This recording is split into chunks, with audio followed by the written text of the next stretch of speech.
Hello, my dear friends. Welcome to More Academy. Now, in the previous lecture, we talked about the two different concepts about trade discount and cash discount, and we also spoke about the simple journal entry and combined journal entry. Now, in today's lecture, I'm going to talk about the most fascinating concept called as GST. GST means Goods and Service Tax. There are various points which are required to be studied in your entire life of accountancy in relation to GST. But for 11th standard we are required to start with baby steps. तो 11वीं में हमको पूरा का पूरा GST सीखने का नहीं है. हमको 11वीं में थोड़ा बहुत जीएसटी सीख लेना है जिसका अकाउंटिंग से संबंध रहने वाला है. और आपको जीएसटी डिटेल में सीखना है तो आप ग्रेजुएशन के लास्ट ईयर में जब रहोगे तो आपको सीखने को मिलेगा अलग अलग यूनिवर्सिटी के हिसाब से. या फिर अगर आप सीए करने को आओगे, सीए इंटरमीडिएट में जीएसटी का 50 मार्क का सिलेबस है अभी के लिए. So that is where you will study lot of different other procedural parts of GST. अभी तो अपने को सिर्फ अकाउंटिंग पार्ट देखना है. तो चलो फिर आज का पूरा पूरा lecture is dedicated only for GST. Late us start now. What is GST? GST means goods and service tax. कब आया ये? 1 जुलाई 2017 को ये टैक्स आ गया. 1 जुलाई 2017, very important date. Please don't forget this date. 1 जुलाई 2017 को ये टैक्स आ गया. Okay, yeah. Let me just adjust my notepad so that it will be easy for me to write. Yeah, okay, yes. 1 जुलाई 2017 को ये टैक्स आ चुका है. उसके पहले भारत में अलग अलग टैक्सेस थे. अभी थोड़ा सा बैकग्राउंड बता कर रखता हूँ कि भारत कैसा स्टेट है, भारत कैसा देश है. तो ये एक फेडरल सिस्टम है. फेडरल सिस्टम का मतलब क्या होता है कि एक पूरा देश था और उसको हमने अलग अलग टेरिटरी में बांटा, ऐसे किया हुआ नहीं है, बल्कि अलग अलग टेरिटरीज था, उसको हमने एक पर्टिकुलर धागे में बांध के रखा, ऐसा उसका मतलब होता है. तो पहले से एक पूरा था जैसे कि पिज्ज़ा रहता है और बाद में उसके अलग अलग टुकड़े किए for the purpose of administrative control, तो वो अलग तरीके का देश बन जाएगा. ऐसा अपना भारत नहीं है, बल्कि पहले एक टुकड़ा था, दूसरा टुकड़ा था, तीसरा टुकड़ा था, चौथा टुकड़ा था, अलग अलग पार्ट से हमने उनको सबको एक दूसरे के साथ जोड़ दिया है और बोला है now let us work as a union. आप अलग रह सकते हो, आप अलग सेपरेट, एक्चुअली स्पीकिंग आपके पास रिसोर्सेज है, आपके पास ह्यूमन रिसोर्स है, नेचुरल रिसोर्सेज है, दुनिया भर की अलग अलग चीज़ें हैं. आप शायद अपने आप को एक अलग सेपरेट इंडिपेंडेंट कंट्री करके रह सकते हो, लेकिन ऐसा अकेले रहने में कुछ फ़ायदा नहीं है. साथ में जोड़ेंगे तो फ़ायदा हो जाएगा. तो late us work together and that is the constitution of India which creates this federal state. फिर यहाँ पे हम लोग क्या कंसिडर करते हैं? एक सेंट्रल गवर्नमेंट रहेगा और अलग अलग स्टेट गवर्नमेंट रहेंगे. आई एम रिपीटिंग अगेन, एक सेंट्रल गवर्नमेंट रहेगा और अलग अलग स्टेट गवर्नमेंट रहेंगे. फिर 1 जुलाई 2017 के पहले भारत में हमने आइडेंटिफाई करके रखा था कि कौन से गवर्नमेंट को कौन सा टैक्स वसूल करने का अधिकार है. तो income tax was considered as the union subject, central subject. मतलब पूरे भारत भर में किसी भी स्टेट को अपना खुद का अलग से इनकम टैक्स लगाना अलाउड नहीं था और अभी भी नहीं है. सिर्फ सेंट्रल गवर्नमेंट का एक ही इनकम टैक्स लॉ रहने वाला था. लेकिन अगर आप गुड्स बेचते हो तो फिर उसके ऊपर जो टैक्स लगाने का है उसको हम इनकम टैक्स नहीं बोलेंगे, उसको हम सेल्स टैक्स बोलेंगे. तो ये सेल्स टैक्स लगाने का अधिकार भारत के कॉन्स्टिट्यूशन ने, भारत की घटना ने अलग अलग स्टेट गवर्नमेंट को देके रखा था. तो जितने अलग अलग स्टेट्स हैं, हर एक स्टेट का अपना खुद का सेल्स टैक्स रहता था. फिर सेल्स टैक्स में कुछ और अलग अलग इंप्रूवमेंट्स होते गई. तो उसमें फिर उन्होंने बनाया VAT, मतलब वैल्यू एडेड टैक्स. मतलब सोच के देखिए भारत में कैसे कैसे अलग अलग टाइप के टैक्सेस थे, बहुत सारे टैक्सेस थे. लेकिन मैं आपको जो इंपॉर्टेंट है बता कर रखता हूँ कि अगर आप इनकम कमाओगे तो सेंट्रल गवर्नमेंट का इनकम टैक्स, अगर आप प्रोडक्शन करोगे, मैन्युफैक्चर करोगे तो सेंट्रल गवर्नमेंट का एक्साइज ड्यूटी, अगर आप सेल करोगे किसी भी स्टेट में से उसी स्टेट के अंदर तो उस स्टेट का सेल्स टैक्स, अगर आप एक स्टेट से दूसरे स्टेट में सेल करोगे तो आपको लगेगा सेंट्रल सेल्स टैक्स. मतलब वो किसी स्टेट का सेल्स टैक्स नहीं रहेगा, वो सेंट्रल सेल्स टैक्स रहेगा. अगर आप एक शहर से दूसरे शहर में गुड्स को लेके जाओगे तो आपको लगेगा उस पर्टिकुलर म्यूनिसिपैलिटी का ऑक्ट्रॉय. अगर आप एक देश से दूसरे देश में गुड्स लेके जाओगे, दूसरे देश से इस देश में गुड्स लेके आओगे, तो आपको लगेगा कस्टम्स ड्यूटी। ऐसे अलग अलग तरीके के टैक्सेस थे। I am repeating again, income कमाने आ रहेगा तो इनकम टैक्स भरना पड़ेगा, that is a union tax, that is a central government का टैक्स। मैन्युफैक्चर किया रहेगा, प्रोड्यूस किया रहेगा तो भरना पड़ेगा excise duty, that is the state again tax of central government. Sale किया रहेगा अपने स्टेट से लेकर अपने ही स्टेट के अंदर, तो उस स्टेट का सेल्स टैक्स। एक स्टेट से दूसरे स्टेट में बेचा रहेगा तो सेंट्रल सेल्स टैक्स, और एक शहर से दूसरे शहर में गुड्स को लेके जाओगे तो भरना पड़ेगा ऑक्ट्रॉय। ऐसे अलग अलग टाइप के टैक्सेस थे। तो एक ही देश है अपना, हमने उसको एक माला जैसा, एक हार के जैसा, हमने हार मतलब मोतियों का हार, हार मतलब हार जीत वाली हार नहीं, ओके। तो हमने किसी माला के जैसा, किसी हार के जैसा, हमने उसको एक ही धागे में पिरोया हुआ है, एक ही धागे में बांधा हुआ है, लेकिन फिर भी अलग अलग स्टेट का अलग अलग टैक्स है। सेल्स टैक्स है, ऑक्ट्रॉय है, ऊपर से बाहर से अंदर लेके आओगे तो, अंदर से बाहर लेके जाओगे तो, देश के अंदर देश के बाहर तो कस्टम्स ड्यूटी है। तो although there is one nation, there was no one tax.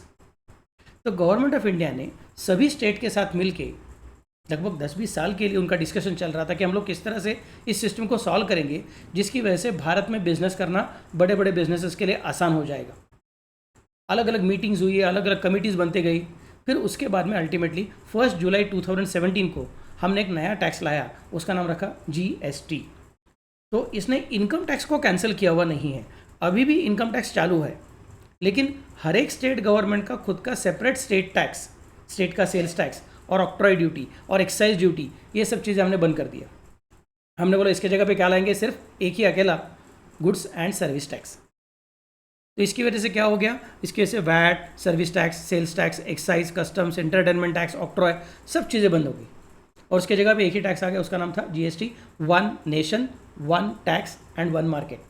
तो जिस तरह से यूरोपियन यूनियन है, वैसा हमने कंसिडर किया कि भैया हम लोग क्या कर रहे हैं, अपना ये इंडिया का जो फेडरल स्टेट है, इसको हम लोग अलग अलग स्टेट में अलग अलग सेल्स टैक्स को याद रखते हुए अलग अलग बिजनेस को डिफिकल्टी होती है। बड़ा बिजनेस है, सपोज टाटा मोटर जैसा बिजनेस है, हरियाणा में अगर उनको टाटा कार बेचनी है तो हरियाणा का सेल्स टैक्स, और महाराष्ट्र में बेचनी है तो महाराष्ट्र का सेल्स टैक्स, और सबके टैक्स अलग अलग रह सकते हैं, सबके रूल्स अलग अलग रह सकते हैं, सबके प्रोसीजर्स अलग अलग रह सकते हैं।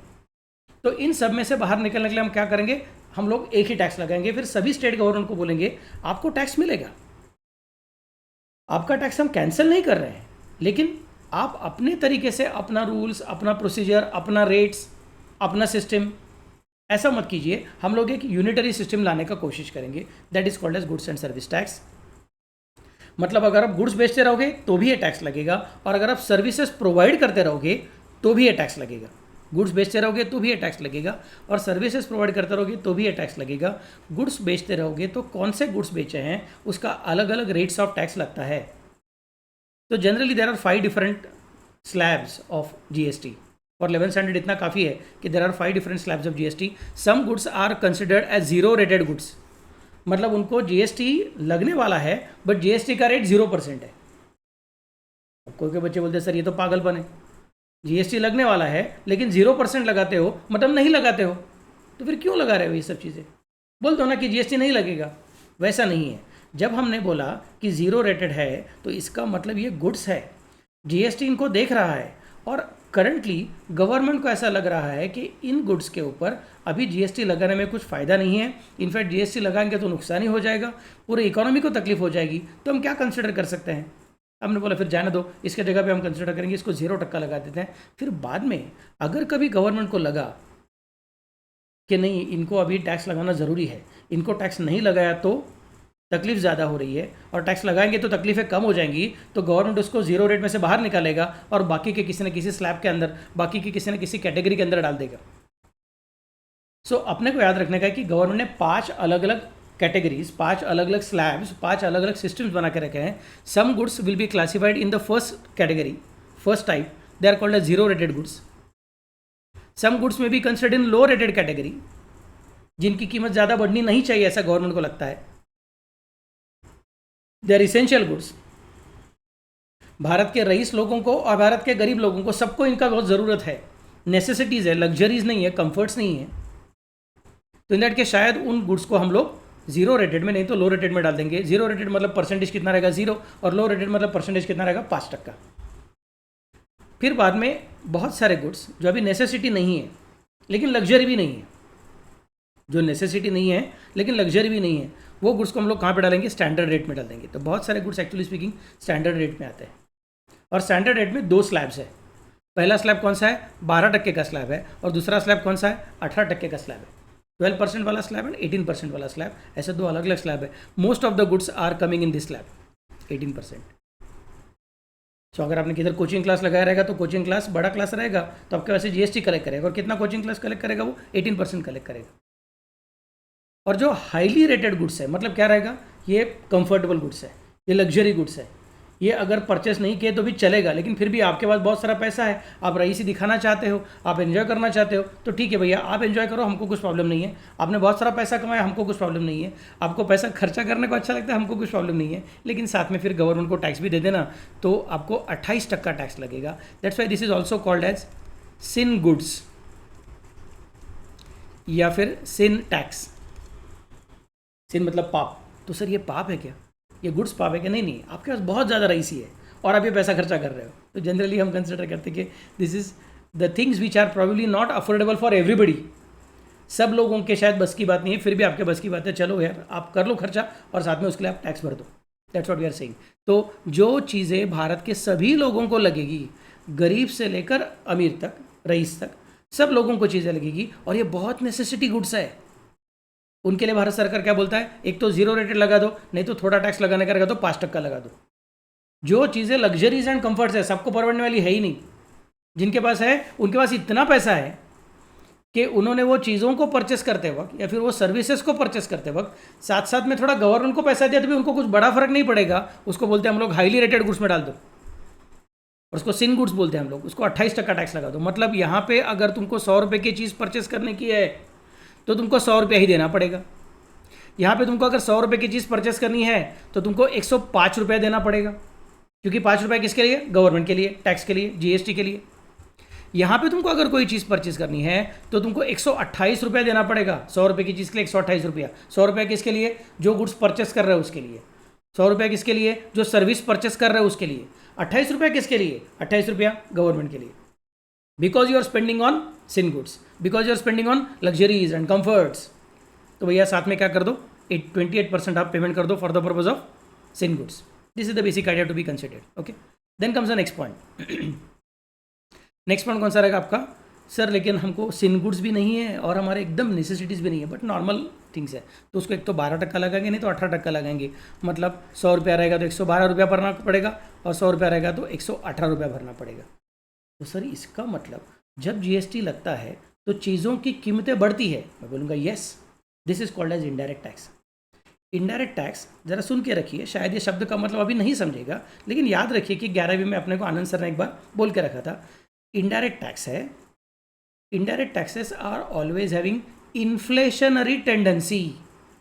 आई repeat, indirect taxes are always having inflationary tendency. उनकी वजह से इकोनॉमी में चीज़ों की कीमतें बढ़ती है। कीमतें बढ़ना मतलब इन्फ्लेशन होना। So indirect taxes are always having inflationary tendencies. उससे क्या फ़र्क पड़ेगा, क्या नहीं पड़ेगा, वो अकाउंट्स के लिए इंपॉर्टेंट नहीं है, वो इकोनॉमिक्स के सब्जेक्ट में अपने को देखना पड़ेगा। अभी के लिए इतना ही काफ़ी है कि we are basically focusing on what kind of different categories are treated by government. तो सर मुझे कैसे समझेगा मेरा गुड्स 0 रेटेड में है कि लो रेटेड में है कि स्टैंडर्ड रेटेड स्लैब 1 में है कि स्टैंडर्ड रेटेड स्लैब 2 में है कि हाईली रेटेड में है? गवर्नमेंट बोलेगा टेंशन मत लो। हमने क्या किया है? हमने किया है HSN, मतलब क्या है? Harmonised system of nomenclature. जब अपना जर्नल टॉपिक का दूसरा लेक्चर था मेरे ख्याल से, नहीं पहला लेक्चर था, तब मैंने वो अकाउंटिंग डॉक्यूमेंट्स का मतलब आपको सिखाया था। उसके अंदर टैक्स इनवॉइस नाम का पॉइंट आया था, और टैक्स इनवॉइस के पॉइंट में मैंने आपको सिखा के रखा था कि HSN का मतलब क्या है? Harmonised system of nomenclature. ये हार्मोनाइज सिस्टम ऑफ नोमेनक्लेचर मतलब काफ़ी सिंपल चीज़ है, ऐसा कुछ कॉम्प्लिकेटेड चीज़ नहीं है, हार्मोनाइज करके रखा हुआ है। एकदम सिंपल एग्जांपल सोच के देखो, अगर आप किसी मिठाई की दुकान में जाते हो, अगर आप किसी मिठाई की दुकान में जाते हो तो आपको क्या दिखता है? जहाँ पे पेड़ा रखा रहेगा वहीं पे फरसाण रखा हुआ रहेगा क्या? वो बोलेगा नहीं सर, फरसाण अलग जगह पे रख दो, वेफर्स अलग जगह पे रख दो, और तुम्हारा मिठाई जहाँ पे है वो एक जगह पे रखो। जिस मिठाई के साथ थोड़ा वो शक्कर का पानी भी लगता है, स्वीटनर भी लगता है, वो मिठाई को अलग जगह पे रखो। तो रसगुल्ला रहेगा और मलाई बर्फ़ी रहेगी, और क्या तुम्हारा मलाई सैंडविच वगैरह रहेगा, वो सब एक जगह पे रखा रहता है। कुछ कुछ चीज़ें ऐसी है कि जिसको फ्रीज़र में रखना पड़ता है, कुछ कुछ चीज़ें ऐसी जिसको एयर कंडीशनर में रखना पड़ता है, कुछ कुछ चीज़ें ऐसी जिसको एयर कंडीशनर की ज़रूरत नहीं है। तो फरसान आइटम्स रहेंगे, कुछ भुजिया वगैरह रहेगा, कुछ समोसा वगैरह रहेगा, और कुछ वेफर्स वगैरह रहेंगे, तो उसको अलग जगह पर रखते हैं, उसको एसी का भी ज़रूरत नहीं रहता है, वो डायरेक्टली नॉर्मल कपबोर्ड में रखा तो भी चलेगा, नॉर्मल पैकिंग में रहेगा तो भी चलता है। बट पेड़ा है, काजू कतली है, कुछ अलग अलग टाइप के स्वीट आर्टिकल्स है, तो उसको अलग जगह पर रखा रहेगा। और जिसके साथ शक्कर का पानी भी रहता है, फिर गुलाब जाम रहेगा, रसगुल्ला रहेगा, और क्या तुम्हारा मलाई सैंडविच रहेगा वगैरह करके उसको अलग जगह पर रखा जाता है। और आइसक्रीम रहेगा, श्रीखंड रहेगा, उसको अलग जगह पर रखा जाता है। What is this? You have identified कि इसका नेचर अलग है, तो इसको अलग जगह पर रखना चाहिए। जैसा हमने कपाट के अंदर ये अलग अलग रखने का टेक्निक डिज़ाइन करके रखा है स्वीट शॉप में, वैसे ही हम लोग क्या करते हैं जीएसटी में अलग अलग कैटेगरीज कंसिडर कर रखते हैं। अच्छा, ये सब एक साथ रखने का है, ठीक है, फिर इनको एक साथ रखेंगे, फिर इनका एक नंबरिंग करके रखेंगे, उस नंबर के अंदर सब नंबरिंग करते रखेंगे, उसको बोलते हैं हार्मोनाइज सिस्टम ऑफ नोमेनक्लेचर। जब आप सीए इंटर करने का होगे तब मैं आपको उसका और डिटेल सिखाऊंगा कि किस तरह उसका नंबरिंग होता है। अभी इतना याद रखो कि गुड्स के लिए अपना गुड्स कौन से कैटेगरी में जाता है ये ढूंढने के लिए आपको क्या करना पड़ेगा, हार्मोनाइज सिस्टम ऑफ नोमेनक्लेचर को यूज़ करना पड़ेगा। फिर देखना पड़ेगा मेरा क्लोथ से रिलेटेड है कि शूज़ से रिलेटेड है कि नोटबुक से रिलेटेड है कि इलेक्ट्रॉनिक आइटम से रिलेटेड है। पहले वो बड़ा बड़ा हेडिंग आता है, फिर उस हेडिंग के अंदर छोटे छोटे पॉइंट्स आते हैं, ऐसा अलग अलग चीज़ें आएगा, तो तुमको समझेगा अपने लिए कौन सा रेट एप्लीकेबल होने वाला है। सर लेकिन मैं गुड्स नहीं बेचता हूँ, मैं सर्विसेज बेचता हूँ। फिर आपको HSN की ज़रूरत नहीं है, फिर आपको SAC की ज़रूरत है। SAC मतलब क्या है? Service accounting code. HSN मतलब harmonised system of nomenclature, and SAC मतलब सर्विस अकाउंटिंग कोड। ऐसा अपने को कंसिडर करना है। Okay, so these are the basic things to be kept in mind. इधर ये अलग अलग चीज़ें देके रखी है, वो सब याद नहीं रखा तो भी चलेगा।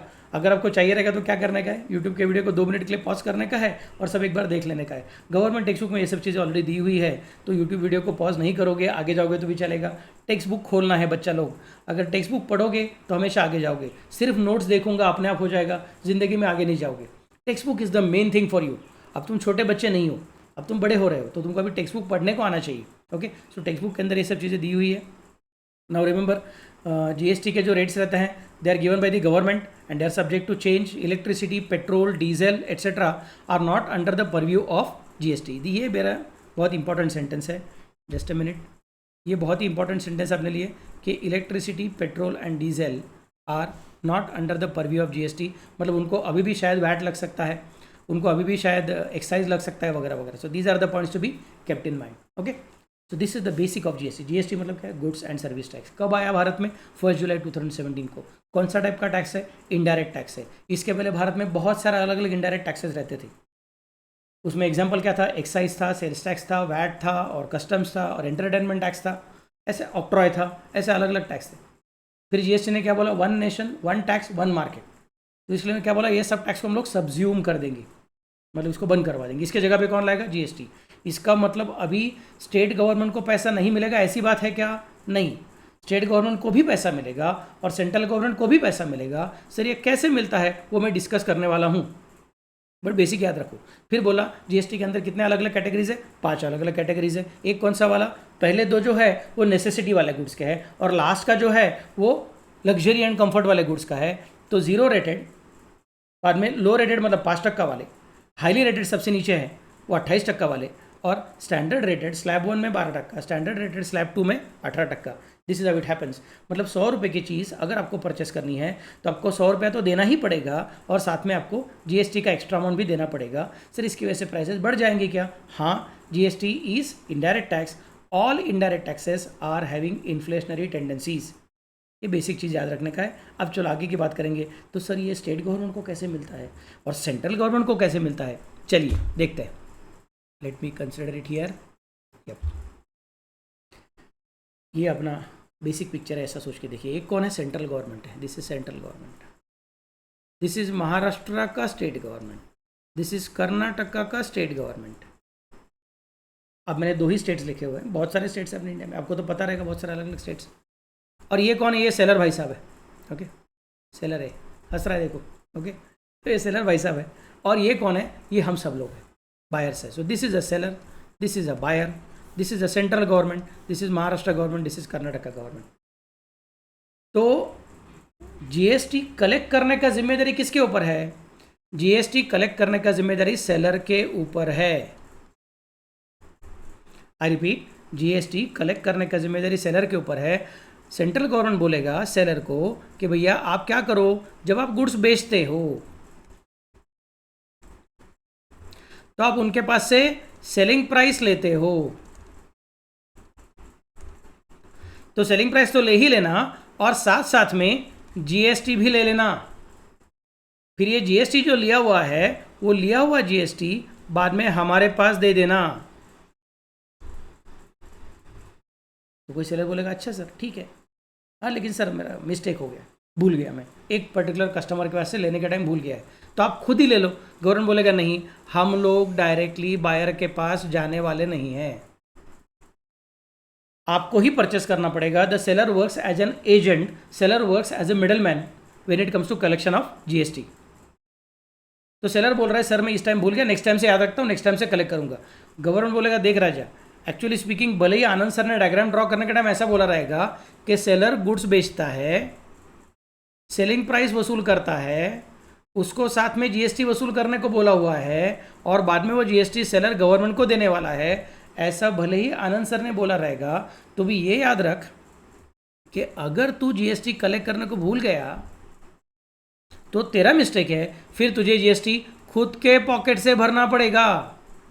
हमने तुझे सहूलियत दी है, हमने तुझे मदद की हुई है, हमने तुझे कंसेशन दिया हुआ है, हमने तुझे परमिशन दिया हुआ है कि अगर तू चाहे तो ये जीएसटी तो अपने कस्टमर के पास से कलेक्ट कर सकता है। अगर तूने कस्टमर के पास से कलेक्ट किया, हम तुझे गुस्सा करने वाले नहीं हैं। इनकम टैक्स खुद के पॉकेट से भरने का, कस्टमर के पास से कलेक्ट नहीं करने का, वो डायरेक्ट टैक्स है। और जीएसटी इनडायरेक्ट टैक्स होने की वजह से खुद के पॉकेट से भरने का है, लेकिन अगर आपको चाहिए तो कस्टमर के पॉकेट से पहले निकाल के ले लो, अपने पास रख लो, फिर भर दो। मतलब दिखने के लिए दिखेगा कि तुम्हारे पॉकेट से गया, बट रियलिटी में तुम्हारे पॉकेट से गया ही नहीं, क्योंकि वो जीएसटी तुमने कस्टमर के से लेके रखा था और खुद के पॉकेट में डाला था, फिर वहाँ से तूने दिया हुआ है। मतलब ultimately it has gone out of the pocket of the customer. Government बोलते ये चलेगा, लेकिन अगर तू ये भूल गया रहेगा इधर, तो भी हम भूलने वाले नहीं है, मतलब तुझे खुद के पॉकेट से भरना पड़ेगा। तो सेलर क्या बोलेगा, अरे गवर्नमेंट ने खुद ही मुझे कंसेशन दिया है, खुद ही मुझे परमिशन दिया है, खुद ही मुझे मोहलत दी है, सहूलियत दी हुई है कि आपके पॉकेट से भरो, लेकिन अपने पॉकेट से भरने के पहले कस्टमर के पॉकेट से निकाल के ले लो। तो मैं क्यों छोड़ूं, कस्टमर के पॉकेट से ले लूँगा। So normally we say that goods बेचा जाता है, बेचते वक्त सेलिंग प्राइस वसूल किया जाता है, और सेलिंग प्राइस वसूल करते करते साथ में जीएसटी भी वसूल किया जाता है। फिर वो वसूल किया हुआ जीएसटी हम लोग गवर्नमेंट के पास भरते हैं। ये जनरली समझने के लिए ठीक ठाक है, लेकिन याद रखिए इसकी वजह से शायद किसी के मन में ऐसा कन्फ्यूजन आ जाएगा कि सर मैं जीएसटी कलेक्ट करने को भूल गया हूँ, इसके लिए मैं जीएसटी भरूंगा ही नहीं, क्योंकि आपने बोला पहले सेल करो, फिर सेलिंग प्राइस ले लो, और सेलिंग प्राइस के साथ साथ में जीएसटी ले लो, और मैं जीएसटी लेने को भूल गया हूँ तो मैं जीएसटी भरता नहीं हूँ। गवर्नमेंट बोलेगा नहीं, जीएसटी लेने को भूल गया तो तेरा प्रॉब्लम है, चुपचाप से जीएसटी भरना ही पड़ेगा। हमने परमिशन दिया था कौन सा, दूसरे के पास से कलेक्ट कर सकता है, हमने ये परमिशन नहीं दिया है कि कलेक्ट नहीं किया तो भरने की ज़रूरत नहीं है, भरना पड़ेगा। तो this is the basic idea. Okay, so seller के ऊपर जिम्मेदारी है जीएसटी कलेक्ट करने का। गवर्नमेंट आपके पास से जीएसटी कलेक्ट करने को आने वाला नहीं है। गवर्नमेंट और आपके बीच में कौन खड़ा है, गवर्नमेंट और आपके बीच में सेलर खड़ा है। वो बोलता है कि मैं देखूंगा क्या करने का क्या नहीं करने का, गवर्नमेंट ने मुझे बोला है कलेक्ट करो और मेरे पास भरो। So these are the points to be kept in mind when you are thinking about GST. चलो let us start now understanding कि how this GST thing will be working for the purpose of accounting now situation, कि अलग अलग situation कैसे बनता है। याद रखना जीएसटी के बेसिकली अलग अलग नाम है। एक रहेगा सीजीएसटी, एक रहेगा एसजीएसटी, एक रहेगा आईजीएसटी, और एक रहेगा यूटीजीएसटी। मैं आपको क्या बोला था, सेल्स टैक्स किसका ताकत था, सेल्स टैक्स हमारे फेडरल सिस्टम में स्टेट गवर्नमेंट की ताकत थी, और गवर्नमेंट ने क्या बोला, अभी हम जीएसटी लाएंगे तो सारे स्टेट्स का मिला के एक टाइप का टैक्स रहने वाला है। तो स्टेट गवर्नमेंट बोलेगा सर हमारा टैक्स अभी वसूल कैसे करने का। गवर्नमेंट बोलता है देखो भैया अभी जीएसटी लगेगा तो सेंट्रल गवर्नमेंट ने अपना एक्साइज कलेक्ट करने का ताकत छोड़ दिया है, कस्टम्स कलेक्ट करने का ताकत छोड़ दिया है। तो सेंट्रल गवर्नमेंट ने अपनी कुछ ताकतें छोड़ दी है। एक्साइज किसके ऊपर था, प्रोडक्शन और मैन्युफैक्चर के ऊपर था। कस्टम्स किसके ऊपर था, इंपोर्ट और एक्सपोर्ट के ऊपर था। तो ये टैक्स वसूल करने की सेंट्रल गवर्नमेंट की ताकत सेंट्रल गवर्नमेंट छोड़ दी, सेंट्रल गवर्नमेंट ने सरेंडर कर दी, कैंसिल कर दी। तो सेल्स टैक्स लगाने की स्टेट गवर्नमेंट की ताकत, ऑक्ट्रॉय लगाने की स्टेट गवर्नमेंट की ताकत, एंटरटेनमेंट टैक्स लगाने की स्टेट गवर्नमेंट की ताकत स्टेट गवर्नमेंट छोड़ने वाला है। दोनों ने अपनी अपनी ताकतें छोड़ दी है, दोनों का टैक्स कलेक्शन कम होने वाला है, तो दोनों को उसका कंपेंसेशन मिलना चाहिए। इसके लिए हर एक ट्रांजैक्शन के ऊपर एक क्या लगेगा, एक लगेगा सेंट्रल जीएसटी, इसके लिए उसको बोलते हैं सीजीएसटी। और क्या लगेगा, स्टेट जीएसटी, मतलब क्या लगेगा, the particular state where the transaction took place, उसका जीएसटी लगेगा। नेक्स्ट, और क्या लगेगा, अगर एक स्टेट से, ठीक से सुनिएगा, एक स्टेट से दूसरे स्टेट में अगर आप गुड्स बेचते हो तो इसका बोलते हैं इंटर स्टेट ट्रांजैक्शन। एक क्या बोला मैंने, इंटर, और एक क्या रहता है, इंट्रा। इंटर तो आपने शायद सुना रहेगा, स्कूल में थे आप, तो स्कूल में क्या था, inter school running competition, inter school singing competition, मतलब अपना स्कूल के कोई सिंगर्स और दूसरे स्कूल के कोई सिंगर्स और तीसरे स्कूल के कोई सिंगर्स, ऐसे सबका मिला के कॉम्पिटिशन, इंटर। अभी आप कॉलेज में गए हो, intercollegiate chess competition, intercollegiate quiz contest. Inter मतलब क्या है, दो अलग अलग ग्रुप्स है, उनके बीच में जब ट्रांजैक्शंस होते हैं, उनके बीच में जब कंपटीशंस होता है, तो हम उसको बोलते हैं इंटर। इंट्रा, इंट्रा मतलब विद इन, तो अपने ही स्कूल के सिंगर्स अपने ही स्कूल के सिंगर के साथ अगर कंपटीशन करते रहेंगे तो हम बोलेंगे it is intra school competition. अपने ही स्कूल के चेस प्लेयर्स अपने ही स्कूल के चेस प्लेयर के साथ, स्कूल ने अरेंज किया हुआ चेस कंपटीशन है उसमें खेलते रहेंगे, मैं बोलूंगा इंट्रा। सो विद इन रहेगा, विद इन द स्टेट, तो उसको बोलते हैं हम लोग इंट्रा स्टेट। जब तुम्हारा इंट्रा स्टेट ट्रांजैक्शन होता है तो सीजीएसटी भी लगेगा और एसजीएसटी भी लगेगा। आई रिपीट, जब तुम्हारा इंट्रा स्टेट ट्रांजैक्शन होता है तो सीजीएसटी भी लगेगा और एसजीएसटी भी लगेगा, जिस स्टेट में से गुड्स बेचा गया है और जिस स्टेट में बेचा गया, क्योंकि दोनों एक ही जगह पे रहेंगे। अभी महाराष्ट्र से निकला महाराष्ट्र में बेचा, कर्नाटक से निकला कर्नाटक में बेचा, गुजरात से निकला गुजरात में बेचा, तो ये इंट्रा स्टेट है, तो वहाँ पे सेंट्रल गवर्नमेंट का टैक्स लगेगा। और महाराष्ट्र का रहेगा तो महाराष्ट्र का जीएसटी लगेगा, गुजरात रहेगा तो गुजरात का जीएसटी लगेगा, कर्नाटक का रहेगा तो कर्नाटक का जीएसटी लगेगा। सर तो सर वन स्टेट क्या वन नेशन वन टैक्स किधर, इधर तो अलग अलग टैक्स हो गया। नहीं, टेंशन मत लो, कर्नाटक का जीएसटी का रेट और महाराष्ट्र का जीएसटी का रेट और गुजरात का जीएसटी का रेट लगभग सेम ही रहेगा। अभी तक तो किसी स्टेट ने चेंज किया हुआ नहीं। और दूसरी बात, कर्नाटक का जीएसटी के लिए अलग से नंबर लेने की जरूरत नहीं है, मतलब कर्नाटक का जीएसटी के लिए अलग से प्रोसीजर्स नहीं है। The procedures which are applicable in Maharashtra are the same procedures applicable in Karnataka, same procedures applicable in Gujarat, same procedures applicable in Haryana, सब जगह पे सेम प्रोसीजर्स रहेगा। मतलब बड़े बड़े बिजनेसेस को अलग अलग स्टेट्स का अलग अलग रूल्स एंड रेगुलेशंस फॉलो करने की जरूरत नहीं है, बिकॉज अभी एक ही रूल्स एंड रेगुलेशंस है। That's why we call it as one nation one tax and one market. लेकिन जब सर इंटर स्टेट ट्रांजैक्शन रहेगा तो मतलब महाराष्ट्र से कर्नाटक में बेचा, कर्नाटक से गुजरात में बेचा, गुजरात से हरियाणा में बेचा, हरियाणा से असम में बेचा, ऐसा कुछ बेचा रहेगा तो फिर सीजीएसटी भी नहीं लगेगा और एसजीएसटी भी नहीं लगेगा, बल्कि अभी लगेगा inter state GST. Inter state GST का शॉर्ट फॉर्म है आईजीएसटी। ओके, और अगर आपने यूनियन टेरिटरी के अंदर से लेकर यूनियन टेरिटरी के अंदर बेचा रहेगा, दादरा दमन दीव क्या नगर हवेली और अंडमान निकोबार, वो यूनियन टेरिटरीज है, यूनियन टेरिटरी से निकलकर यूनियन टेरिटरी के अंदर ही बेचा रहेगा। सो अंडमान निकोबार से निकल के अंडमान निकोबार के अंदर ही बेचा हुआ है, जैसा महाराष्ट्र से महाराष्ट्र में, वैसा अंडमान निकोबार से अंडमान निकोबार में। मैं बोलूँगा इन दैट केस आपको क्या लगेगा, यूनियन टेरिटरी का जीएसटी लगेगा। ओके, तो ऐसे अलग अलग टैक्स के नाम है CGST, SGST, IGST and UTGST. Sir कौन सा टैक्स कब लगेगा मुझे समझ में नहीं आ रहा है, टेंशन मत लो, अभी डायग्रामेटिकली समझने का कोशिश करेंगे।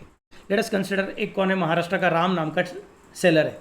कौन है भैया, ये सेलर है, याद रखो जीएसटी कलेक्ट करने का जिम्मेदारी हमेशा सेलर के ऊपर रहता है। सो महाराष्ट्र का ये राम है जिसके ऊपर महाराष्ट्र गवर्नमेंट की नज़र रहने वाली है। ओके, उसने क्या कर दिया, महाराष्ट्र के सीता को, सीता कौन है यहाँ पे, बायर है, महाराष्ट्र के राम ने महाराष्ट्र के सीता को गुड्स बेचा है। कितने रुपए का गुड्स बेचा हुआ है? 10,000 रुपीज़ का गुड्स बेचा हुआ है। तो अगर जीएसटी नहीं होता था, अगर सेल्स टैक्स नहीं होता था, तो महाराष्ट्र का सेलर राम सीता के पास से कितना गुड्स, कितना रुपए परचेस करता था, सॉरी वसूल करता था? 10,000 रुपीज़ वसूल करता था। आई रिपीट, 10,000 रुपीज़ वसूल करता था। लेकिन अभी जीएसटी आ गया। जीएसटी क्या है? इन्फ्लेशनरी टेंडेंसी, वो प्राइसेस को बढ़ाता है। तो हम बोलेंगे साथ में क्या करना पड़ेगा आपको, फिर 10,000 रुपये तो वसूल कर ही लो क्योंकि वो आपका सेलिंग प्राइस है, लेकिन साथ में 1,800 रुपये एक्स्ट्रा वसूल करो। साथ में 1,800 रुपये एक्स्ट्रा वसूल करो, मतलब आपका जीएसटी कितना हो जाएगा? 10,000 प्लस 1,800, मतलब आपको सब मिला के। सर ये 1,800 कैसे आया? मैंने कंसिडर किया जीएसटी का रेट कितना 18% है। जब तक अपने को बोला नहीं रहेगा कि स्पेशल रेट है 5%, 12%, नहीं तो 28%, तब तक समझ जाने का 18% में रहते हैं, क्योंकि most of the goods are in 18%, most of the services are in 18%। हाँ, अगर वो 5% वाला है, 0% वाला है, 28% वाला है, तो प्रॉब्लम ने खुद बताना चाहिए कि कितने टक्के वाला है। If nothing is mention, will assume that वो 18% वाला रहता है। तो फिर महाराष्ट्र के राम ने महाराष्ट्र के सीता को 10,000 रुपये का गुड्स बेचा है, तो ये इंट्रा स्टेट ट्रांजैक्शन हुआ, क्योंकि दोनों महाराष्ट्र के अंदर ही है। और इंट्रा स्टेट ट्रांजैक्शन में सिर्फ सीजीएसटी लगेगा, और जिस स्टेट का ट्रांजैक्शन है उस स्टेट का जीएसटी लगेगा, मतलब अभी महाराष्ट्र का जीएसटी लगेगा। सब मिला के 1,800 रुपया एक्स्ट्रा कलेक्ट करना पड़ेगा। तो Sita will pay to Ram not just ₹10,000, but she will pay to Ram 10,000 plus 18%, मतलब प्लस 1,800। तो totally she will pay to Ram 11,800। तो अभी राम के पास कितना पैसा आ गया? 11,800 रुपया आ गया है। उसमें से 10,000 रुपया राम खुद के पॉकेट में रखेगा। 10K, 10,000 रुपया वो खुद के पॉकेट में रखेगा, और जो 1,800 उसके हाथ में है अभी तक, उसने पॉकेट में रखा नहीं 1,800 रुपया, वो उसका खुद का नहीं है। वो पैसा उसने जीएसटी के लिए वसूल किया हुआ है, तो वो पैसा उसको क्या करना पड़ेगा? सेंट्रल गवर्नमेंट और महाराष्ट्र गवर्नमेंट के पास लेके जाना पड़ेगा। तो I can specify Ram will पे, जस्ट अ मिनट, मैं ज़रा इसको थोड़ा चेंज कर देता हूँ, ये चीज़ें यहाँ से हटा देता हूँ, so that it will be easy for you to understand. Ram will pay out of 1,800 rupees 900 rupees to central government and 900 rupees to state government. आधा आधा बांट लेते हैं। सो जब मैं बोलता हूँ जीएसटी का रेट 18% है, उसका मतलब उसके अंदर सीजीएसटी का रेट 9% है और एसजीएसटी का रेट 9% है। तो नाउ यू कैन अंडरस्टैंड कि जब मैं बोलूँगा जीएसटी का रेट 5% है, इसका मतलब उसके अंदर सीजीएसटी का रेट 2.5% है, 2.5% है, और एसजीएसटी का रेट 2.5% है। I hope it is clear to understand. Okay, बोलूँगा 12% है, मतलब ऊपर 6% और नीचे 6%। स्टेट गवर्नमेंट को 6%, सेंट्रल गवर्नमेंट को 6%। 28% रहेगा तो 14% स्टेट गवर्नमेंट, 14% सेंट्रल गवर्नमेंट, ऐसा वर्किंग करना पड़ेगा। तो अभी क्या हो गया देखो भैया, अभी राम नाम के सेलर ने सीता नाम के बायर के पास, जो दोनों एक ही स्टेट के अंदर है, इसके लिए इंट्रा स्टेट ट्रांजैक्शन बन चुका है। इंट्रा स्टेट ट्रांजैक्शन में क्या कंसिडर करना पड़ता है? जितना पैसा है उतना पैसा ले लो, और ऊपर से अपने स्टेट का जीएसटी और सेंट्रल गवर्नमेंट का जीएसटी ले लो। तो सर सेंट्रल गवर्नमेंट का 18% और स्टेट गवर्नमेंट का 18%, नहीं नहीं नहीं नहीं, 18% के अंदर सेंट्रल गवर्नमेंट स्टेट गवर्नमेंट दोनों छुपे हुए हैं। 9% सेंट्रल गवर्नमेंट है और 9% स्टेट गवर्नमेंट है। अभी बाकी किसी को कुछ मिलने वाला नहीं है। इसमें आईजीएसटी नहीं आएगा और यूटीजीएसटी भी नहीं आएगा। क्यों नहीं आएगा? क्योंकि उसका कुछ संबंध ही नहीं है। आईजीएसटी कब आता है? इंटर स्टेट रहेगा तो आता है, ये तो इंट्रा स्टेट का ट्रांजैक्शन है, तो आईजीएसटी आने वाला नहीं है। Let me consider next situation, थोड़ा सा अलग कंसिडर करता हूँ। अभी महाराष्ट्र की सीता ने, मतलब ध्यान किसका है? महाराष्ट्र गवर्नमेंट का है। महाराष्ट्र की सीता ने कर्नाटक के राधा को, देखो भैया अभी स्टेट चेंज हो गया, महाराष्ट्र की सीता ने कर्नाटक के राधा को अगर गुड्स बेचा हुआ है, तो अभी यहाँ पे महाराष्ट्र गवर्नमेंट बोलेगा अरे हमने गुड्स बेचा है, हमको टैक्स दे दो, और कर्नाटक का गवर्नमेंट बोलेगा अरे हमने गुड्स बेचा है, हमको टैक्स दे दो। तो अभी सेंट्रल गवर्नमेंट बोलेगा अरे हमारा तो ध्यान रहता ही है भैया, हमको तो टैक्स चाहिए ही चाहिए। फिर क्या कंसिडर करने का? हम बोलेंगे किसने बेचा? महाराष्ट्र की सीता ने। किसको बेचा? कर्नाटक की राधा को। तो इंट्रा स्टेट है कि इंटर स्टेट है? तो ये इंटर स्टेट हो जाता है। और अगर ये इंटर स्टेट हो गया तो इसके ऊपर सीजीएसटी एसजीएसटी का बात नहीं चलेगा, इसके ऊपर कौन चलेगा? आईजीएसटी चलेगा। अभी 20,000 रुपया बोला था, तो उसके ऊपर 18% है। 18% मतलब कितना आएगा रे? 20,000 का 18% मतलब 3,600 रुपया। फिर 3,600 के अंदर के 2 टुकड़े हो जाएंगे, एक कौन? सीजीएसटी, दूसरा कौन? एसजीएसटी। ये कब हो सकता था? अगर वो इंट्रा स्टेट होता था तो। अभी 2 टुकड़े करने की जरूरत नहीं है, क्योंकि ट्रांजैक्शन कौन सा वाला है? इंटर स्टेट वाला है।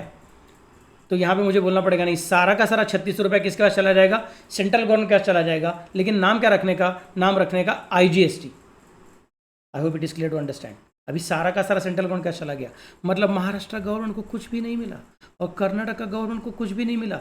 ऐसा होने वाला है क्या सर? मैं बोलूँगा नहीं नहीं नहीं, आप थोड़ा सा गड़बड़ कर रहे हो। 11वीं की लिस्ट की ज़रूरत नहीं है, फिर भी बता के रखता हूँ कि महाराष्ट्र गवर्नमेंट को कुछ भी नहीं मिलेगा और कर्नाटक गवर्नमेंट को कुछ भी नहीं मिलेगा, ऐसा नहीं होता है। सच्ची बात है, महाराष्ट्र गवर्नमेंट को कुछ नहीं मिलेगा, लेकिन कर्नाटक गवर्नमेंट को मिल जाएगा। सेंट्रल गवर्नमेंट फिर कर्नाटक गवर्नमेंट को पैसा दे देगा, क्योंकि जीएसटी इज, सिर्फ याद रखिए शब्द, बाकी कुछ नहीं है, डेस्टिनेशन बेस्ड टैक्स।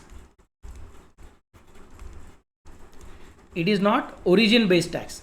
तो कहां से स्टार्ट हुआ वो इंपॉर्टेंट नहीं है, कहां से स्टार्ट हुआ वो इंपॉर्टेंट नहीं है, कहां पे एंड हुआ वो इंपॉर्टेंट है। तो where it is ending, that is the state who will get the share of GST. तो महाराष्ट्र का जीएसटी डिपार्टमेंट बोलेगा मैं कुछ नहीं करूंगा, सेंट्रल गवर्नमेंट बोलेगा आईजीएसटी मुझे पैसे दो, फिर मैं कर्नाटक का गवर्नमेंट को जो देने का दे दूंगा, आप आपस में कुछ मत करो। सो महाराष्ट्र की सीता जो है वो सेलर है और कर्नाटक की राधा जो है वो बायर है।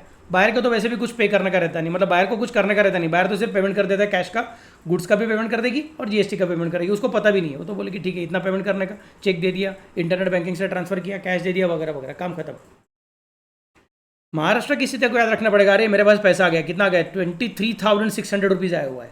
उस 23,600 में से 20,000 किसका है? सेंट्रल गवर्नमेंट का है। और 3,600 किसका है? स्टेट गवर्नमेंट का। नहीं नहीं नहीं नहीं नहीं, ऐसा मत करो। क्यों नहीं? क्योंकि सर ये तो कर्नाटक को बेचा है। अगर सपोज महाराष्ट्र की सीता ने ये राधा को जो बेचा है वो राधा कर्नाटक की नहीं होती थी, अगर वो महाराष्ट्र की होती थी, फिर महाराष्ट्र की सीता बोल सकती थी कि अरे मैंने बेचा लेकिन हमारे स्टेट के अंदर ही बेचा है, तो इंट्रा स्टेट है, मतलब हम CGST SGST खेलेंगे। मैं बोलूँगा लेकिन गड़बड़ हो गई है, राधा जी महाराष्ट्र की नहीं है, राधा जी कर्नाटक की है। तो इन दैट केस आप क्या कर दीजिए, आप अभी CGST SGST में मत खेलिए, आप IGST में खेल दीजिए, सारा का सारा पैसा सेंट्रल गवर्नमेंट को दे दीजिए। महाराष्ट्र गवर्नमेंट को बुरा लगेगा, कर्नाटक गवर्नमेंट को बुरा लगेगा, सेंट्रल गवर्नमेंट बोलेगा नहीं भैया हमारा डेस्टिनेशन बेस्ड टैक्स है, महाराष्ट्र गवर्नमेंट अभी आप छोड़ दो, अभी आप टेंशन मत लो, अभी हम कर्नाटक को दे देंगे। बाद में जब कर्नाटक की राधा महाराष्ट्र की सीता को गुड्स बेचेगी तो इन दैट केस वो भी IGST कलेक्ट करेगी, सेंट्रल गवर्नमेंट के पास देगी, और सेंट्रल गवर्नमेंट अभी किसको पैसा दे देगा? महाराष्ट्र गवर्नमेंट को पैसा दे देगा, because it is a destination based tax. I hope now it is clear to understand. Okay, अभी और एक एग्जांपल कंसिडर करता हूँ। अभी कर्नाटक की राधा ने कर्नाटक के गोविंद को गुड्स बेचा है। फिर से एक बार, कर्नाटक की राधा कौन है? सेलर है। कर्नाटक का गोविंद कौन है? बायर है। बायर को सिर्फ पेमेंट करना का रहता है, उसको कुछ पता नहीं रहता है बाबा किसको देने का है, गवर्नमेंट क्या जाऊँ कि नहीं जाऊँ, कुछ झंझट ही नहीं है उसको। किसने बेचा गुड्स? कर्नाटक की राधा ने। किसको बेचा गुड्स? कर्नाटक के गोविंद को। कैसा वाला ट्रांजेक्शन हो गया? Intra state. इंट्रा स्टेट रहेगा तो क्या आता है? फिर साथ में GST आएगा। 30,000 के ऊपर कितना टक्का? 18%, मतलब हो जाएगा कितना? 5,400। 5,400 के 2 टुकड़े करने के कि नहीं करने के? करने का है। क्यों? क्योंकि इंट्रा स्टेट ट्रांजैक्शन है। फिर इसके 2 टुकड़े हो जाएंगे। सेलर कलेक्ट करके गवर्नमेंट कैश भरता है, वो बोलेगी फिर आधा किसको CGST, आधा किसको SGST। इस तरह से काम चलेगा। कर्नाटक के गोविंद को आगे कुछ टेंशन नहीं हो, चुपचाप से 35,400 रुपीज़ का पेमेंट करेगा। 35,400 का पेमेंट करेगा और सेंट्रल गवर्नमेंट को थोड़ा जाएगा, स्टेट गवर्नमेंट को थोड़ा जाएगा, काम खत्म। This is how the transaction will take place. So now I have prepared the entire big chart. Okay, let me shift myself to a different location now. अब मैं सेंट्रल गवर्नमेंट के नीचे बैठा हूँ तो आपको पूरा चार्ट दिखेगा कि देखो भैया महाराष्ट्र के राम ने महाराष्ट्र की सीता को गुड्स बेचा तो इंट्रा स्टेट ट्रांजैक्शन है।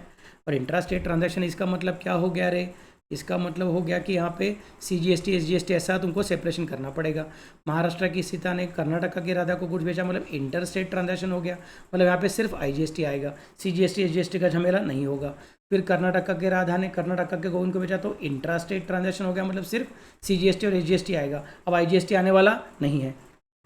और हमेशा आपने देखा रहेगा तो कलेक्ट कौन करता है? गवर्नमेंट कैश कौन खेलने को जाता है? सेलर।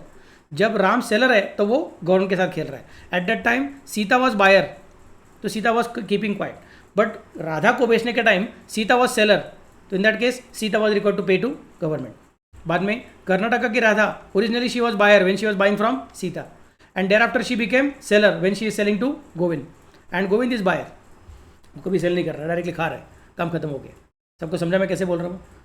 अभी प्लीज़ एक छोटा सा चीज़ याद रखना कि ये मत सोचो कि ये 10,000 का गुड्स यहाँ पे 20,000 में गया है, ये 20,000 का गुड्स यहाँ पे 30,000 में गया है, ऐसा कुछ नहीं है बाबा लोग। मैंने अलग अलग ट्रांजेक्शन कंसिडर की है, क्योंकि अगर वैसा कंसिडर करूँगा तो मुझे और भी कुछ चीज़ें सिखानी पड़ेंगी। सेट ऑफ कैसे होता है वो अभी अपने 11वीं के सिलेबस में नहीं है। ये इंडिपेंडेंट ट्रांजेक्शन, ऐसा सोचो कि राम ने सीता को गुड्स बेचा, सीता ने खा लिया, बाद में सीता ने राधा को गुड्स बेचा, राधा ने खा लिया, राधा ने माधव को गुड्स बेचा, गोविंद को गुड्स बेचा, सॉरी वो कुछ तो अलग ही गुड्स है, रहने दो, कुछ फर्क पड़ता नहीं है, वो अलग गुड्स है, इधर से लाके आगे बेचा हुआ नहीं है, सिंपल चीज़ कंसिडर करना। Okay, so these are the basic points to be kept in mind. याद रखने का, जब तुम सेलर के रूप में रहोगे तो तुम्हारे ऊपर जिम्मेदारी है कि बायर के पास से सेलिंग प्राइस भी कलेक्ट करें और जीएसटी भी कलेक्ट करें और वो गवर्नमेंट के पास दे दें। Okay, next part. अब मुझे सीखना है अकाउंटिंग ट्रीटमेंट कैसे होता है, तो let me talk about now accounting treatment. Okay, ये लास्ट का पार्ट है आज के लेक्चर का। थोड़ा हेवी क्या रहेगा लेक्चर, शायद 2-3 बार आपको फिर से बार देखना पड़ेगा, तो ज़रूर से समझेगा, टेंशन मत लीजिए, बहुत ही इंटरेस्टिंग सब्जेक्ट है, आप जैसे होशियार बच्चों के लिए लाया हुआ सब्जेक्ट है। ओके, चलिए फिर let us try to understand how the things will be working now. यहाँ पे कौन है, महाराष्ट्र का राम इज़ सेलर, ये तो आपको जल्दी से समझ में आता रहेगा। महाराष्ट्र का Ram is seller and Maharashtra की सीता इज बायर। इसका मतलब महाराष्ट्र का राम ऊपर CGST दे देगा और SGST दे देगा, तो ये कितना पाउंड कलेक्ट करेगा, 10,000 भी कलेक्ट करेगा, 1800 भी कलेक्ट करेगा। तब वो बोलेगा कि cash is coming in, so debit what comes in, cash account debit. कितनी कैश आ रही है उसके पास, 11,800 की कैश आ रही है। ये क्या हो रहा है, मेरा कंबाइंड जर्नल एंट्री हो रहा है बाबा लोग। मैं सिंपल वाला जर्नल एंट्री नहीं कर रहा हूँ, कंबाइंड एंट्री कर रहा हूँ, मतलब multiple debits and single credit, नहीं तो single debit and multiple credits, नहीं तो multiple debits and multiple credits. कल के लेक्चर में सिखाई हुई चीज़ है, हाँ भूलना मत। ओके, तो कैश अकाउंट डेबिट 11,800 रुपया हो जाएगा। लेकिन कैश क्यों आ रही है अपने पास, टू सेल्स, क्योंकि गुड्स आर गोइंग आउट। तो 11,800 का सेल्स हुआ है क्या, नहीं, सेल्स कितना हुआ है, 10,000 रुपीज़ का हुआ है। तो सर आपने सिखाया था every debit must have equal and corresponding credit, तो ये टैली नहीं हो रहा है, नहीं टेंशन मत लो, अभी टैली करना पड़ेगा, अपने को दिमाग चलाना पड़ेगा। मैं बोलूँगा ठीक है, 10,000 रुपये का गुड्स बेचा, तो सीता ने अपने को 11,800 क्यों दिया हुआ है, what is the reason that she is paying us 11,800, that is she is paying us 1,800 rupees extra. मैं बोलूँगा सिंपल कारण है, Sita is paying us for GST। तो फिर GST मत बोलना, फिर तुमको पूछना पड़ेगा कितना CGST के लिए आ रहा है और कितना SGST के लिए आ रहा है, how much is for CGST and how much is for SGST। मैं बोलूँगा फिर ठीक है, उसको बोलना पड़ेगा to output CGST account 900 and to output SGST account 900। फिर एंट्री हो नरेशन लिखा जाएगा, being good sold at 18% GST for cash. Sir आपने राम का नाम नहीं लिखा, आपने सीता का नाम नहीं लिखा। अरे बाबा, नंबर 1 राम का नाम तो ऊपर आएगा, in the journal of Ram ऐसा करके लिखा रहेगा। हाँ सर ठीक है, मतलब राम का नाम फिर से नहीं आएगा। फिर सीता का नाम क्यों नहीं लिखा सर, क्योंकि ये कैश ट्रांजैक्शन है, कैश ट्रांजैक्शन रहेगा तो Sita will go in narration, Sita will not come in the entry. मैं आपको सिखाया था, याद है क्या आपको, कि when a particular transaction affects one personal account, one real account and one nominal account, in that case personal account goes in narration. Second chapter principles of double entry, उसके अंदर ये बहुत डिटेल में डिस्कस किया हुआ है। जो लोगों ने अब तक के लेक्चर्स देखे हुए नहीं है, please go back, please check those lectures, it is going to be very fascinating thing for you. एक बार वहाँ से समझ में आ गया ना, तो आगे अकाउंट्स एकदम आपके लिए केक वॉक है, एकदम ईजी है। ओके, चलिए फिर, तो cash account debit to sales account to output CGST to output SGST, क्योंकि हमने अपना आउटपुट बेचा हुआ है। नरेशन क्या आएगा, being good sold at 18% GST to Sita for cash, simple narration हो गया। अब चलो यही एंट्री अगर मैं सीता के बुक्स में करने को जाऊंगा, तो if the journal is in the books of Sita then how the things will be happening. तो बोलूँगा ठीक है, फिर अगर सीता के बुक्स में जाने का है तो फिर से बार यहाँ पे भी कंबाइंड एंट्री ही करता हूँ। सीता बोलेगी cash is going out, but why cash is going out, because I am making purchases. कितने रुपए के परचेसेस किए, 10,000 रुपीज़ के परचेसेस किए, लेकिन कैश कितनी गई अपने पास से, कैश तो अपने पास से 11,800 चली गई है। अरे अगर 10,000 रुपये को परचेस करते हो, 10,000 रुपये के गुड्स को परचेस करते हो, तो 11,800 क्यों पे करते हो, why are you paying 1,800 rupees extra. वो बोलेगी sir I am paying 1,800 rupees extra because I am paying 900 rupees for CGST and 900 rupees for SGST। लेकिन अभी उसको बोलना पड़ेगा कि इनपुट CGST अकाउंट डेबिट, अभी आउटपुट CGST नहीं बोलने का। राम के लिए वो आउटपुट है, बट सीता के लिए वो इनपुट है। सबको समझा मैं कैसे बोल रहा हूँ। So input CGST account debit, बाद में input SGST account debit to cash account, बस इतना से नरेशन लिखे के बाद में being goods purchased on cash at 18% GST from Ram, खत्म। This is how the entries will be passed.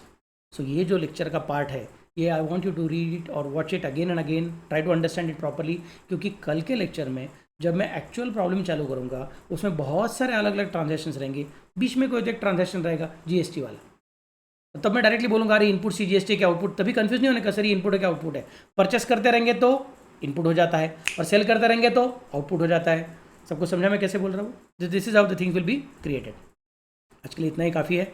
अभी कल के लेक्चर में सीखेंगे एक्चुअल जर्नल एंट्री। सो हमने कितने सारे लेक्चर्स किए, पिछले हफ्ते के 3 लेक्चर, ये हफ्ते के 2 लेक्चर, सब मिला के 5 लेक्चर में आपको सिर्फ थियरी सिखा रहा हूँ जर्नल के बारे में कौन सा पॉइंट याद रखने का है।